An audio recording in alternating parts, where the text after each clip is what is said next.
Welcome back to another episode of Our Not So Simple Lives podcast. And today we are joined by another guest host.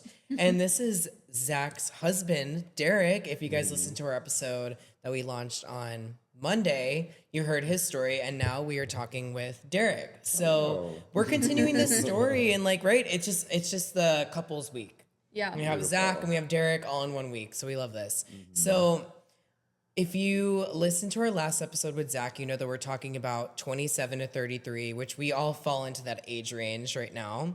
And so we're talking about how life is now versus life in our early 20s and how a lot of people in this age feel like they're behind or they're not doing a lot. They're not doing enough, so it's just like an interesting conversation we were having with some of our friends or with some people. And we were like, let's just bring it to the podcast. So I'd love to hear about your take on this and hear about how you feel now versus when you were in your early 20s. Okay.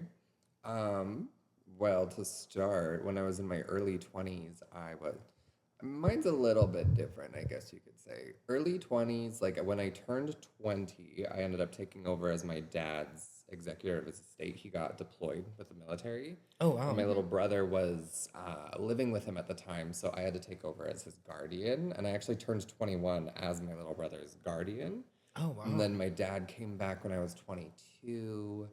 And then 23, I was living on my own, but I got a phone call offering me a position down in San Diego to teach ballroom, which in Utah is not lucrative because everyone does it. It's really, really, really popular up there. So it's probably the biggest sport in Utah, to be completely honest. I was like, Utah is like the dancing capital. I feel didn't like. even know that. Wow. Yeah. That's crazy. Most people on Dancing with the Stars are either Russian or from Utah. Yeah. So No, seriously. like ballroom is huge up there. So it's just not something that you can make money in. But they even offer a degree. I went to college with a scholarship for ballroom in specific, which there's only 2 colleges that do that, and they're both in Utah. So after that, though, I got the phone call offering me a position to teach ballroom down here, and ballroom in San Diego in California, as I found out, is very niche. So there is opportunity to make money in it down here. So yeah, that's probably the biggest change overall. Is I always wanted to move to California. We would constantly drive from Utah to Vegas or Utah to California for vacations. So I always wanted to live here. I just never had San Diego in specific on my radar. I was always like LA or San Francisco. But yeah, I got that phone call, and I think on a whim, I turned in my 2-week notice like the following day at my job. And I didn't even have a place to live. I just packed my stuff up and moved down here with what I could fit in my car. Sounds very similar to Zach's story. Yeah, that's so funny how up. it really mirrors it in that And way, then if you look at the timeline too, what's actually crazy is we moved here during the same month, during the same year from different states. What? So he moved I here didn't like know that. Me he moved either. here like mid-October 2019, and I actually left on Halloween 2019. Oh my So- gosh. Yeah, Yeah. it was like a week. Like you must have moved here like a week after him or something. Yeah, it was actually That's right really next crazy. to each other that we Oh my moved down gosh. here, that we found out. And I moved down here. He moved in with you guys. Right. And then I moved down here with a job but no place to live. So I my actually had an gosh. Airbnb, and it was really cool. The lady that I got the Airbnb from, we ended up becoming friends because I was there for like probably 2 weeks. And then she eventually was like, hey, I have another person renting it out. But we were close at that point. So she was like, I'm going to tell them that you're my nephew and you're staying over. So I'm going to sleep on the couch. You sleep in my room. And I'm going to Airbnb the other bedroom out still. And so we did that for a few days. And then she was like, one of my friends down in Spring Valley just bought a house. She's single, divorced, kids live with their dad. And she has like a 5-bedroom home, and it's just her. So we're going to go salsa dancing. Since I'm a ballroom teacher, she was like, can you keep up? And I'm like, I sure hope so. It's my job. So went out salsa dancing, met her friend, and she was like, yeah, pick a room, $500 a month. She's like, I just want some company. And then moved in there, and then COVID happened probably 5 months later. But I met Zach maybe only a month after moving there because we met in December. Yeah. So we met like 2 months after we moved here. But Yeah. Wow. yeah. So do you feel like, I feel like it's a little different than with your story because I feel like you kind of had to grow up a little quick. Oh, if you for were sure. 21 as someone's guardian, I feel like that shows that you had to grow up a little bit quickly for your age. Yeah, So that's how do just you like feel like your the- life is right? That's just like that's just like the tip of the iceberg, Right. you You know? think it was like Do you like it's going backwards? Like you're like, Kind oh, of. right? Do you feel like you're able to Yeah. live more, have more fun now than you were able to do when you were in your early I wanna 20s say now? yes, for multiple reasons. First and foremost, I don't have any family in San Diego. Like, there's nobody remotely close. Closest I have is LA, but even then, it's just my cousins. The majority of them moved to Arizona, and then next would be either the Utah family or Arizona or Northern California. They're all about 10, 12 hours away. But yeah, I would say I'm just working backwards. It's kind of like my childhood. My parents divorced when I was 10, and I didn't go to school for 5th grade or 7th grade. I want to say it was 7th, maybe 8th, because I needed to be at home helping with the kids. So I did most of those school 5th and 7th grade in packets, Oh, okay. just so that I could be at home helping with the babies, because I'm the oldest of now 8 kids, which is like yours, mine, and ours. There's 4 from my mom and my dad, and then my stepdad had 2. My mom remarried, and then they had 2 together. So that's the whole bunch, and then I'll be 29 in 6 days, and then the youngest just turned oh 12. my god. Oh my gosh! Wait, this low key might like drop on your birthday. I don't it's know iconic. where. I don't know when. Wait, is your birthday on a Thursday? Yeah. Oh my god! This is totally dropping on your birthday. Amazing. So happy birthday to you! Everyone say This happy is birthday to so Derrick fu- in the What is going on? comments. That is so awesome. funny. So I just think that's so interesting that you are like 21 years old. You have all this responsibility, but then you're still like you want your career to take off. So you're like, even though I have all this responsibility with family and home life, like I'm moving to San Diego to make my dreams Yeah. come true. Because that's ultimately what you wanted to do, right? You wanted to be like a ballroom dancer in San Diego. Yeah, I wanted to basically, I just wanted to do something that I enjoyed, which I've been dancing since I was like 10 years old. I want to say I started roughly when my parents split. But yeah, I want to say that I just wanted to do something I enjoyed. I hated working at an office job. Like, I made really good money in Utah being a finance manager for an auto finance company, but it was just, I hated sitting at a desk. Yeah. I hated having a boss. I hated doing the 9 to 5 and having to, like, the PTO. Like, I really did want to work for myself in a sense, and I wanted to do something that, like, I want to go and do that anyways, so I want to be paid to do it at the same time. So the second I got that phone call and she was like, it's in San Diego, this is how much we'll pay you to start, like, can you move down here ASAP Rocky? And I'm like, done. Yeah. You said, I'm say so less. there. And then fast forward, we're going on, this fall will be 6 years Wow, that that's I've been crazy down how- here. Yeah. So, and it's been great. Still at that same studio, just less and less and less because I've been popping in and out of other studios, but bunch of really fun things, especially for this year in specific. I finally feel like this year is when it officially Yeah. took off. Hasn't even been announced yet, but probably by my birthday it will be. But I'm the director at 2 new studios that are opening as well. And I'm Okay. starting my own program with a North studio. I'm starting a program at another studio that's opening up, also a little bit north, but I'll have probably 3 or 4 studios that I'm doing for this year, which is so many classes, so many people are interested, and it's just finally like, Yeah. That's Thank God. awesome. You Just Yeah. like, and it just shows that sometimes when you move to a different place, it takes a little bit to really like get your footing in that place Yeah. and make the connections. And you have to kind of do a job that like you like, but like it's not ideal, you Right. know, but then you gradually work your way up to a point now where you're like, I'm finally just scratching the surface of where I want to be. And I Yeah. feel like that's how we are with the podcast. Yeah. You know, and it's crazy because you sometimes you think things will be like an overnight success. So you like you get that opportunity and you're like, this is gonna change my life, change my career.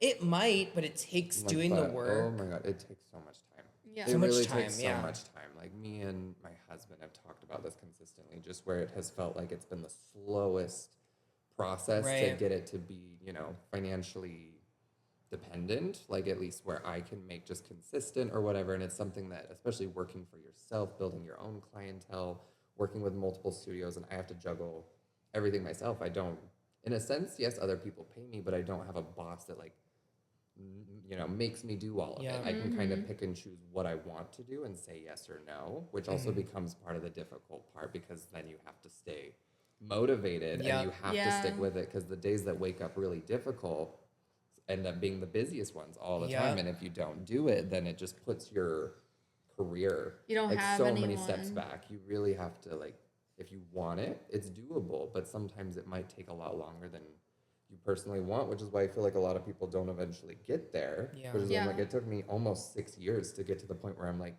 I'm making money. Right. I'm So doing people good. just give up. They give up People- too soon. right? You know? Yeah. And like I Well, built for years. And we talked about that like in your doing things solo episode. Like I feel like Eric specifically has really good like self-discipline, like based off of like how he did school and stuff. But I feel like that also can be incorporated into your work.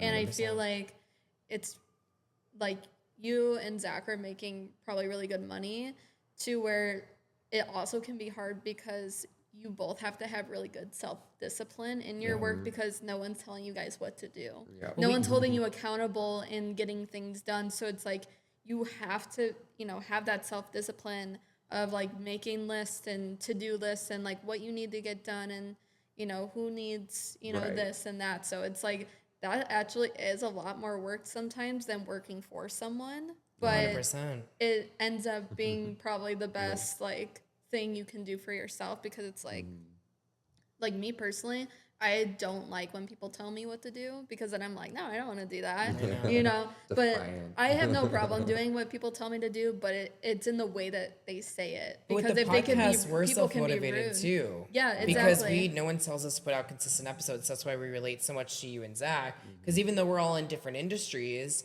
like we all are like kind of our own bosses, even though we're not making money yet from this. Yeah. Fingers crossed. But we're maybe. self-disciplined without self-disciplined. making money. So I 100%. feel like that just is more effective because it's like we're not even making money, but we're still being self-disciplined. That's how you get there, Right. though. A lot of Yeah. people will be like, well, it's not making me money, so I'm just going to throw in the towel and try something else. But it's like, you have to put in the work, and your story is a testament to that. So you put in the work, and then eventually, once you go through everything, then you get to a point where you can make really, really good money. Right. You just have to put in the work first. And so, do you find yourself ever playing the comparison game to other people that are your age? Like maybe you went to high school with them or For other sure. people. It's so hard not to, especially Right. just as a dancer in general. Everyone's so competitive. I'm Yeah. so competitive. Right. I'm like being from Utah, and most of the people probably I are in used to dance. like that. And It was so. because that's the culture there, and so many people do it. Like I grew up competing against my friends, like Right. and so there's almost this like constant like Competition. competition, like, and a lot of it really is innocent, and everyone really is really nice, and it's just that competitive nature that dancers have. But I would say that at least as of now, I mean, when I first moved to San Diego, it was definitely like trying to find or at least making myself believe my own worth and know that like I was worth the amount that I was charging. I was good at what I'm teaching. I know what I'm talking about. I'm a good dancer. I'm a great teacher.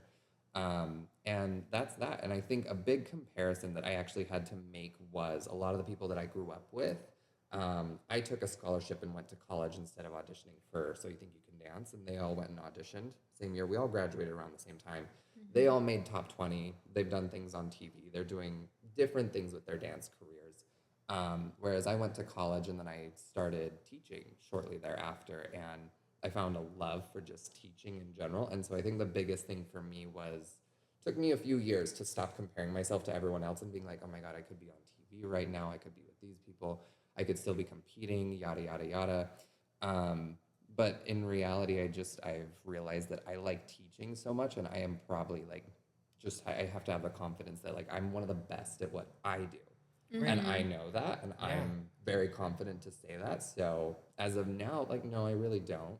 I want to say there's plenty of people that now put themselves in comparison to me or are constantly comparing themselves to me. Like, I hear that all the time, bits and pieces, because the dance world's all drama. Yeah. Everyone's got their mouths running. I mean, at least in San Diego, like ballroom dancing specifically, I feel like is such a small, oh yeah, like very niche. very Yes. small like area in dance. So like the fact that you are specialized in that really separates you from the rest of the dance community in San Diego specifically. Yeah. So that's how I feel like easily you would be like, yeah, I know I'm one of the best because it is such a small like niche area. Yeah. Right. And you're not in Utah. So there's probably a bunch of great ballroom. Oh, for Well, sure. and trained if you don't dancers. believe that, if you don't believe in yourself, who's going to believe in you? You know what I'm Exactly. saying? Yeah. You have to have the confidence and be like, no, I can do this. And it's not being cocky, it's being confident. There's a difference. You know what Yeah. I'm saying? It's like, if you don't believe in yourself, how do you expect an investor or somebody that wants to hire you to believe in you if you don't even believe in your own worth? Right. Exactly. You know what I'm saying? Yeah. So something that stuck with me, obviously my coach said this to us, I want to say it was my senior year, Rick Robinson, love the man. But he was very aggressive for a coach, very aggressive, very stern, very blunt. And he would always say before we would go out and compete or really do anything, he's like, if you don't go out on the floor and believe that you're the winner, believe that you're the best, he's like, you don't need to be arrogant, you don't need to be cocky, you don't need to be any of those things. He's like, but in your own head, you need to believe that you're the best one here. And if that is the case, it will read and you will dance better. And that's the only way that you will turn out a win, or at least put your odds, you know, make the odds in your favor to win, is you have to believe that you're the best at what you're doing. Same thing goes into just life in general, is you have to believe that you're the best at you, because there's only one of you. And so how are you going to market yourself? And so that's why it's been so nice this year, is I'm finally working with like 4 or 5 different studios now, and I'm building programs at each of them just completely under me, and the owners and directors are just like letting me take their That's kids and awesome. develop these programs and make these classes and do choreography and kind of take the reins just on expanding Ballroom in San Diego, which is actually what I said 5 years ago when I moved here, was my whole goal, realizing that no one knows Ballroom down here because dance isn't offered in schools and stuff as often as it is for like like Zach someone is in the walked by. background doing things. Yeah. Distracted me. What was I saying? You were saying that dance, you wanted to revolutionize dance, ballroom dance in San Diego. When I moved here and I realized no one has it, and in Utah, middle schools and high schools all have ballroom teams. Like aside from your dance company, your drill team, your hip hop team, some of them have ballet and tap classes. Like they have every form of dance offered in school. And so going to a private studio is even just like extra, but everyone in Utah knows how to dance for the most part because of that. Coming down here and all of my kids are telling me they have to go to a private studio in order to get any training that's not just like pom and contemporary and jazz and basic training. And I'm like, I guess that's fine if you want to just go dance in college and then call it quits, then sure. But no, I want to expand just ballroom in general and make it more not feasible is not the word, more accessible Yeah. to kids in San Diego. I want kids to have opportunities that I had growing up and at least have more options than like what I've noticed over the last however many years is kids get like, oh, this is the direction I have to go in dance. Like I have so many kids that I've talked to them and they're like, I want to be a backup dancer. I want to move to LA and train and do this. And that's like the generic answer. And I'm like, there's so much out there. Like first, you don't need to just go to LA. There's so many cities and states that, you know, do dance training and are amazing at it. Like Broadway's in New York. I'm like, that's a whole nother crazy beast of dance in general. And they do great with ballroom out in New York as well. Some of the best dancers are out there actually. Right. But I had this conversation with some of my girls that just graduated from high school, which full tears because I've been teaching them since they were like 12 or 11 and they just graduated. But I was telling them the same thing because they were saying, yeah, I'm just going to go into LA and train and, you know, do this. And I'm like, okay, so you're going to end up needing a full-time job that's not dance and all of your money is going to go to dance and then to your rent or whatever. And I'm like, so you should go to a college that maybe has a dance team or find an adult professional studio, or even if you don't know what you want to do with dance, I'm like, try and just hone in on what style you want to do. That is also the kicker, is there's not really many dance teachers out there that are like, oh, I teach everything at a studio. Like, no, I feel like you need to have a you have a specialty. specialty. Right, you have exactly. a style. Yeah. And a lot of kids here in San Diego are doing so many styles at their studios that when they leave, they're like, I just want to train in everything. And I'm like, well, you need to pick something that you're good at in specific, or 100%. something, not necessarily something you're good at, but something you're passionate about, and just hone in on a style. And then it's a lot more easy to, you know, pick a direction. Well, that's what I was saying is like, I feel like it's good to be versatile in the industry where you're like, well, I could do like this, and this, but you need to have that sort of one thing where you're like, okay, but this is my specialty. Like, this is my comfort. This is what I feel best at. Right. How did you decide on ballroom? Was it just something that you just fell into as a kid, or was it something that you really took into account? Like, did you ever think about switching up your style? A few times, because the studio that I went to, we're required to train in everything, but you can pick like which competitive team or which thing you want to focus on the most. So I had to grow up learning all the styles. I trained in hip hop, I trained in ballet, I trained in jazz, contemporary. I just really liked ballroom. And it was the thing that I actually started with. The only reason that I got into dance was my elementary school PE teacher was going to BYU and she was taking ballroom classes there. And she came in one day, and I hate running. I've never liked running. I don't even think as like a kid I ran. I was agree like, with you there. that sounds exhausting. Yeah. No one needs to be in that much of a hurry. So even still, I don't run. But I think she came in one day and was like, would you guys rather do the mile run or would you rather me teach you some swing? Because I think that's what she was doing in her college classes. And everyone in the room was like, oh my goodness, let's do a dance. And so from then through the end of the year, our PE class turned into a dance class. And we even did like a little showcase for our parents when they came to pick us up one day. Nice. And she taught us hip hop, swing, cha-cha. And I just got really hooked on ballroom. And then when I went to middle school, the middle school had a team there. They had beginning, intermediate, and advanced classes. They had a JV and a varsity team for ballroom. And that was just one style of dance. They had everything else as well. But at my middle school, and it was competitive. We went to nationals, stuff like that. So I instantly joined one of the classes. 8th grade, I auditioned, got put on varsity for that year. And then same thing with my high school.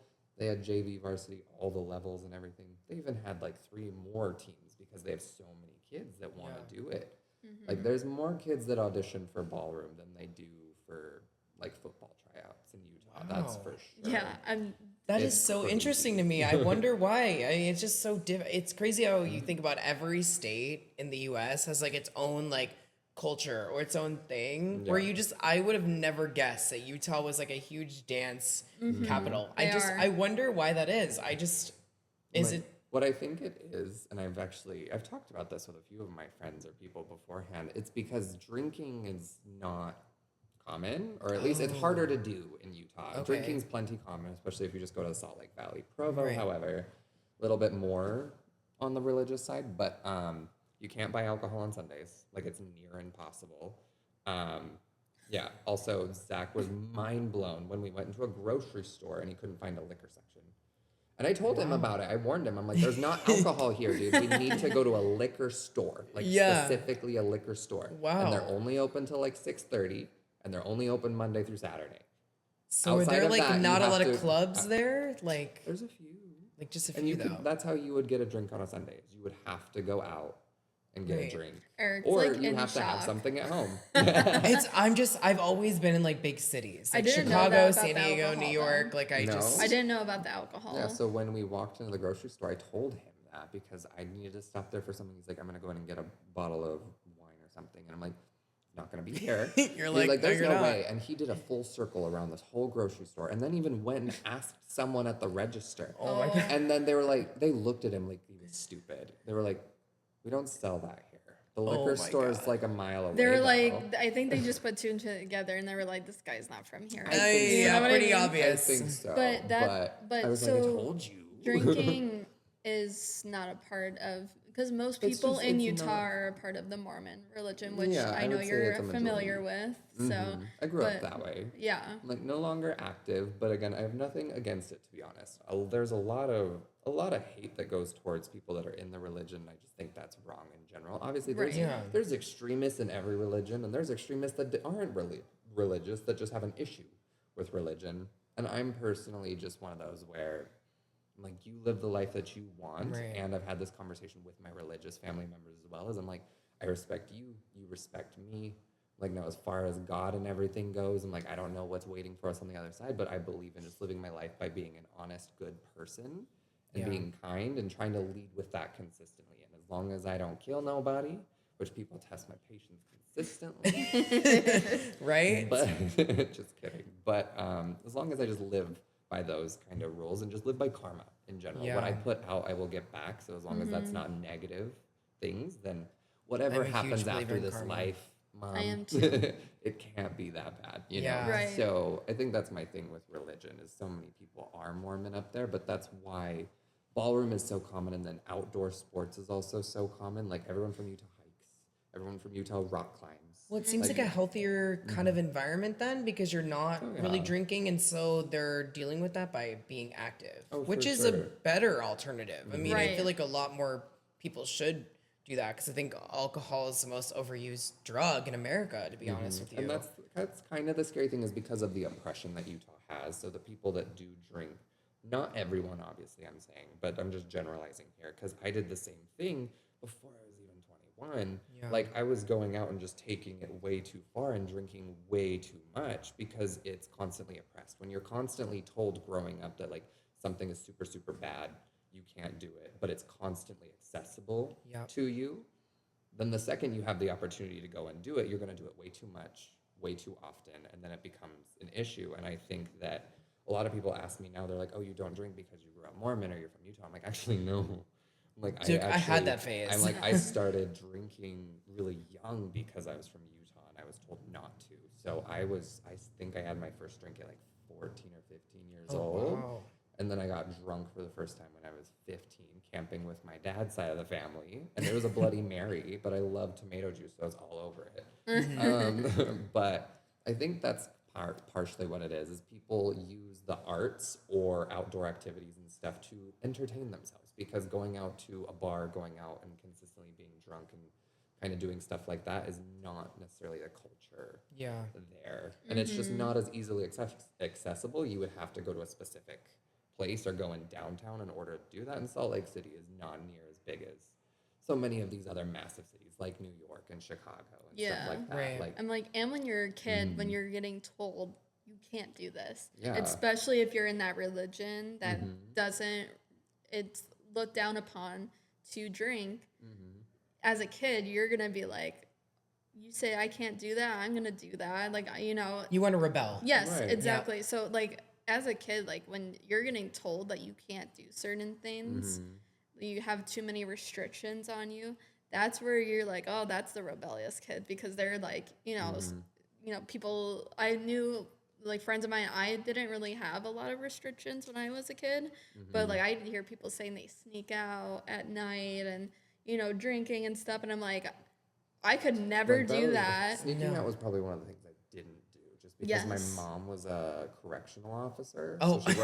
So she worked at the prison. Gosh. So Oh my gosh. Yeah. I was not about to test that. Right. Right. ever. That makes sense. Even still to this day, I don't test my mother like that. Absolutely not. Right, So when she would exactly. call me and tell me about my siblings doing crazy stuff like that, I was like, Well, see, You're your like, siblings ooh. did that though, right? But oh yeah. you specifically, Oh, you're yeah. like, no, I And didn't want to mess They'd with call me that. crying, and I was like, Yeah. "Ugh, maybe Well, don't do it. don't I do the like, deed. I'm Don't sorry. do it. I'm sorry. I know you want me to be the cool brother and be like, ooh, I'll come save you, but like, no, you're on your own. Yeah, but like I'm not getting involved in that. Right. So I have to know because I mean I feel like maybe not as much now, but the hype was there.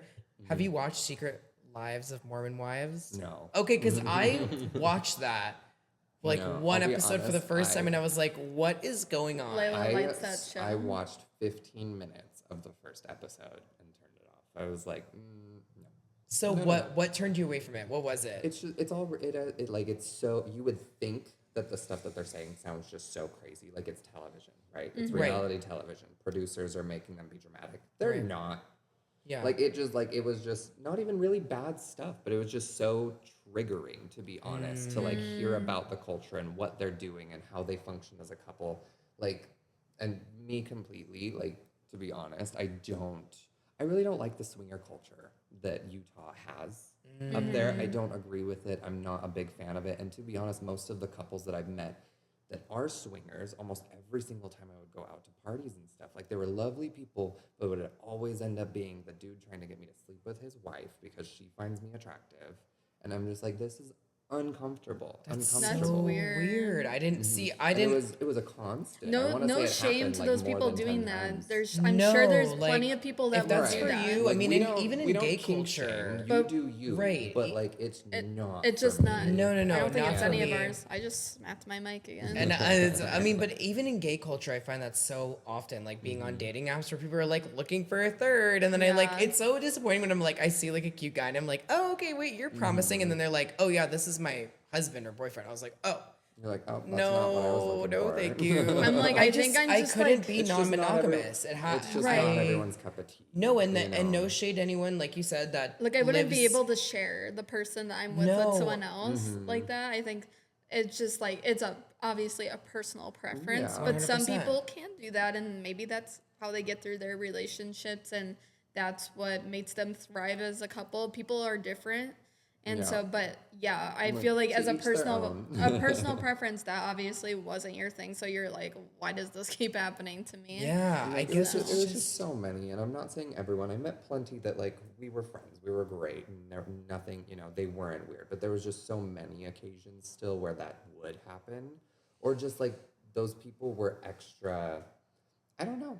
I feel like I constantly had issues with some of those people as well. Like they were just extra pent up consistently as well, and Yeah. I'm like, I don't know. Yeah. And so it steered me away from it, and then just watching just the first little bit, and they're like little teasers of the drama that's Yeah. to come, and I'm like, yeah, Yeah. it's I it's don't wanna- definitely a I- weird. It's like when I heard about it, I was like, wait, what is this show?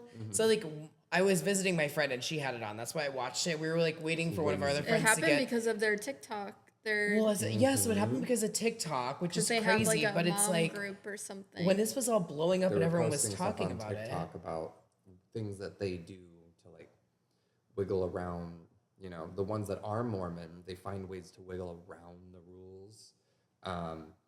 And then if they're not Mormon, but their family is, or the man's Mormon, the woman's not, or vice versa, like it's so weird. Yeah. Again, to each It their own. seems Everyone's it relationship seems a different. little No judgment, complicated, but yeah. I think that's what the main thing is like, I was gonna say, kind of overall, me going from early 20s to late 30s, like my biggest thing for me that I think was my biggest like help was moving away from my whole family. Yes, I love them. getting into this am- new I'm the oldest of culture. 8 kids. I love all my siblings. Love my Right. parents. I love everyone in my family. It's just when I'm around, everyone almost relies on me Yeah. to be the soundboard or be the person that can shut down the drama because I'm quite blunt with my family and Just specific. like the peacemaker. Right. And everyone- that's right. exhausting. Yeah. And I couldn't do it anymore. And so being down here, it took them honestly a couple years. It took my family a couple years before everyone stopped calling me and telling me everything. But fast forward to now, I really primarily only hear about the really bad stuff or the really good stuff, which has been so nice to just Yeah. focus on my life. Whereas I felt like in Utah, up until I was 23, that's when I moved down here, so early 20s. And then even then through COVID in the first couple years, it was just constantly I can't focus on myself. Yeah. I need to give everyone else attention. And then it was the same thing with my job. My boss always needed something. Friends always needed something. Everyone wants to talk all the time. I'm like, And you I just don't want to have the spread your energy. own wings. You want to fly. You Right. want to go on your own life journey. I get Exactly. that. And it's just like you didn't want anyone holding you back. And you're like, that's why I admire you because you literally got this opportunity and you're like, I'm just going to go for it. Yeah. Like, I'm just leaving. I'm like, I can't care anymore about Right. these Like, I've family never- restrictions or anything. I have to go. Yeah, I'd never been to San Diego up until I got that job. It was the first time I've ever been Wow, down here. see, I just that's- was like, all right. Yeah. And that's it. You have to take a risk sometime in life. You Yeah. just have to go for it. You have to take the risk, and a lot of times it's rewarding. I mean, you live in like a beautiful place. You got married. Like you live in one of the most beautiful places. I mean, I'm biased, but one of the most beautiful It places really in America, is. like No, San it Diego. is. Like we live like 15 minutes from the beach. Like you can go to the mountains. So it's just like taking that risk. It all came down to one decision. Yeah. It's crazy how one decision can change your life Well, drastically. I think Right. intuitively, like since we're all here and we've all had the same experience of considering coming here or deciding on a whim, like okay, I think I'm gonna move here. There's an intuition like feeling that you Yeah. get, and it's like everything sounds crazy. It's like this is kind of unconventional to come up and decide. Okay, like I'm moving. Like for us, you weren't too far, but like this is like halfway across the country for us. So Yeah. it was like that's really scary. Like when you think about it, like of course, like we have cell phones and we can talk to family and friends and stuff, but not being around those people, being so far, it's like, oh my gosh, am I really gonna do this? Yeah. And we all had that intuitive feeling like we just got to do it. You just have We to got to do go. it. Like this seems like the right thing, and it's like there's a lot of like odds stacked against you. Like you're thinking, oh my gosh, like I'm not gonna have my family here. I'm not gonna have my friends here, because we all left, leaving friends and family. We all made that conscious decision to do that. But here we all are here Yeah, thriving and living. thriving. And like, I feel like from your story and the things that you experienced at a young age to now, it seems like that you got a lot of, like right now you're experiencing, I feel like a lot of independence and a lot of freedom and a lot of peace, considering what you had when you were younger. Because now it's like, okay, I finally get to live my life. I don't have to worry about anybody else. I don't have to, endure so many people's issues and problems, because that affects your energy and the way that you go through life. Right. And so, like you said, like moving away from your family ended up being the opposite feeling for you. You're like, I need to get away from this so I can focus on myself. Right. So I Kind feel of that eggs in a basket type analogy. Whereas if I'm around my family or just a lot of people in general, I'm always putting my eggs in other people's baskets because it feels like they need that. And it's kind of how I was raised, right? I grew up basically being like, my siblings need to come first, and then I can take care of my packets and stuff afterwards. But like my little siblings are infants and children and can't even wipe their own butt. Yeah. And my mom's single now and at work, and my grandma can't get out here until 1. So that's kind of what I was dealing with, was like, my eggs do have to go in someone else's basket, and then I can always take care of myself afterwards, which is why, like, I always tell Zach and everyone, like, I need to get a tattoo that says I'll figure it out. Like, because I say that so much, but I always tell people too, I'm like, but I mean it, and I've never ever not figured it out. I'm like, that's what most of my students and stuff even tell me, is they're like, you're so patient, or all my students' parents, because I teach kids mainly, and they're always like, you're so patient with the kids, and I'm like, You've learned that to be patient, because you had to like take care of, young siblings from the time you were like in 5th grade. So you had to learn to have patience. Exactly. I'm like, at least for me, it was easiest for me to be like, my energy can come second, because I will always figure it out and I'll be fine.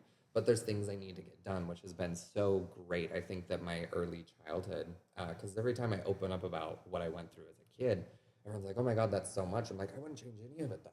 I would make younger self me go through it all over again, because I like the person that I turned out to be. Yeah. Like when I set a boundary with someone, people always think I'm joking. But if I say the word no, I mean it. Yeah. No Like, literally it's means no. not happening. Like if I don't want to do something, I will not do it. Yeah. And that's, I feel like and more I feel people like need that's to be things like that that. we struggled with when, like, I feel like every young person, like most young people do struggle with setting boundaries.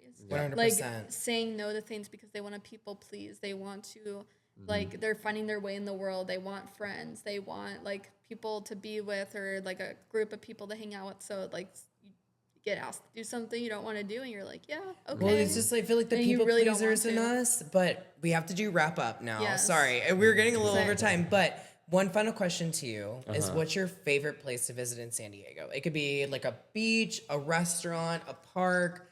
What is like your place to go to where you can just like feel like, I love this Like place? you wake up, you have the day off, you can do anything you want. Coffee shop, anything in San Diego. somewhere- Shout them out. Maybe somewhere you don't get to go very often. And you're like, I would love to go there because I have the time. Yeah. Oh, I think it's called like Half Moon Beach or something like that. Ooh, see, I've never been Half there. Moon Beach. It's something moon, and there's a tiny little private beach actually, and it's up in Encinitas. Oh, okay. Okay. I'm like, hold on, because I want to tell people Yes, what no, it's tell called. people I'm like fine. the actual name, because it's just like, I feel like San Diego has so many hidden gems. There's so many things. And You know? if that really is what it's called, I've never even heard of it. Never No, heard of it it's either. So, you know. cute. Moonlight State Beach. Ooh. That's what Okay, it's still called. never heard of So it. Okay. the beach is literally this big. I'm like, but Okay. there's so much parking all the time because it's an Encinitas, so it's a little bit smaller of an area. Yeah. But the beach is beautiful. It's very Ooh. easily accessible, and I like the We'll have area to put that a on our lot. list. Put it on our list. Exactly. Well, where can people follow you on socials? Any socials you want to plug, go ahead and plug them. It is all Dancing with Derrick, and Derrick is DERRICK.